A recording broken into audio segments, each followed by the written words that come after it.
So we got this new Discmania Mutant, and there's a lot of hype about this disc right now. People are loving it, but we're not big fans of it. Let's get into it.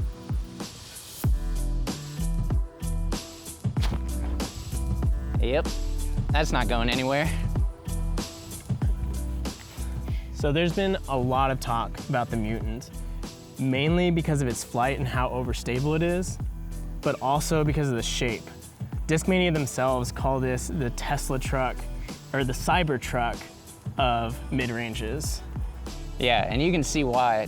If you're looking at this from the profile, there is not a round edge on this disc.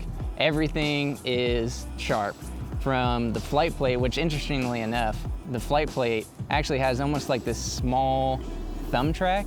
Like the edge of the disc, when you're getting towards the edge of the disc, actually protrudes upward a little bit, and there's an angle there, and then everywhere down is all angled hard.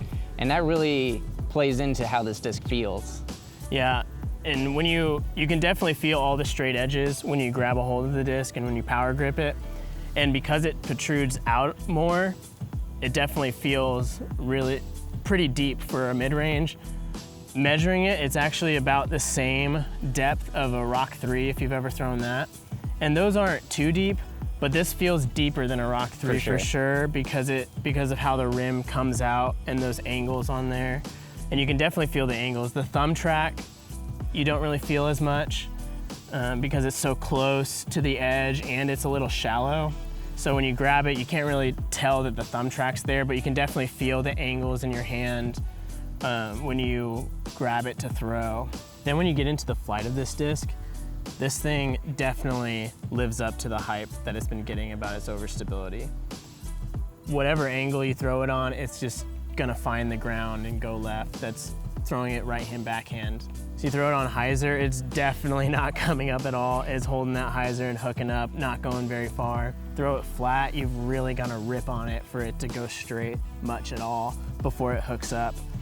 And then just to get any distance on it at all, you need to be, if you just rip on it with an ante, it still just fights out immediately. Like right when you throw it, leaves your hand, it starts coming out of that angle and goes to the ground. Yeah, and that anhyzer, ripping on that anhyzer, like you said, is the only way average disc golfers like us are ever gonna get this disc past 300 feet. And ultimately, that's kind of why we don't like this disc very much. That combined with the uncomfortable angular shape of it is really why we don't plan on bagging this.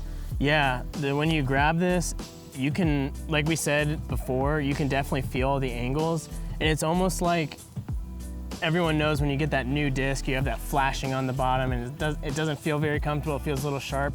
Well, that's what it feels like against all of the angles on the disc when you grab it. You feel just 4 or 5 different flashings in your hand, and I'm just not a big fan of it. And I have smaller hands, and so the depth of it and how wide it comes out is just not comfortable for my hand. Mitchell has bigger hands than me, so he's fine with the depth of it. I'm not.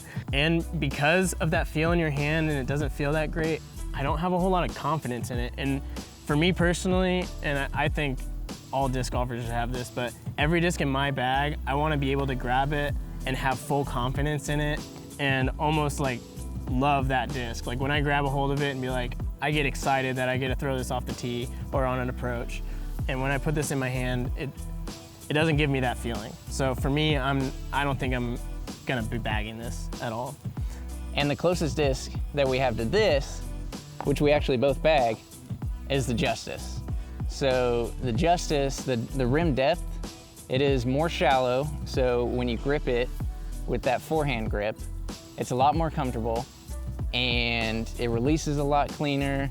And ultimately, the best part about the Justice is that it's rounded, which I think is weird to have to say about a disc, but ultimately because of the Mutant, the edge is rounded, so it's just a lot more comfortable, it sits in the hand nice, and the flights are actually really similar. Yeah, when you throw them, the Justice, my Justice is actually pretty old. I've had it in the bag for like 4 or 5 years, I think, at this point. But, so you can definitely see when we throw it, it goes a lot further, it's a lot straighter, but it still has that hooking up stability at the end. When you get it new, it's definitely a little closer, but in our opinion, it is more workable than the Mutant, but that's not a bad thing for an overstable disc. And if you really want that stupid overstability that doesn't go anywhere, you can get that out of a Lucid X Justice if you want. And then that will have that same comfortable feel in your hand, have those cleaner forehand releases and all of that.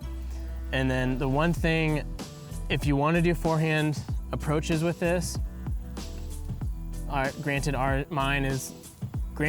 my forehand is a little not the best, but it's easier to get a cleaner release out of the Justice because it's shallower. The Mutant, because of its depth, is harder to get that clean release. It might flutter a little more out of your hand on those forehand approaches. So for us, we're not gonna be bagging this. We're sticking with the Justice. It's more comfortable in our hands. We have more confidence in it.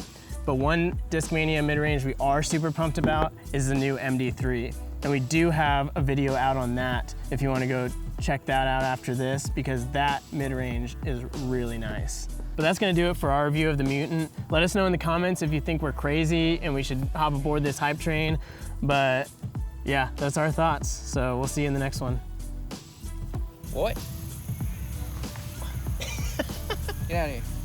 So you're lucky you're by the table. I can't. Oh, he's right by you.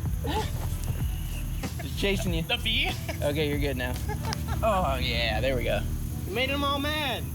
He might not even be alive.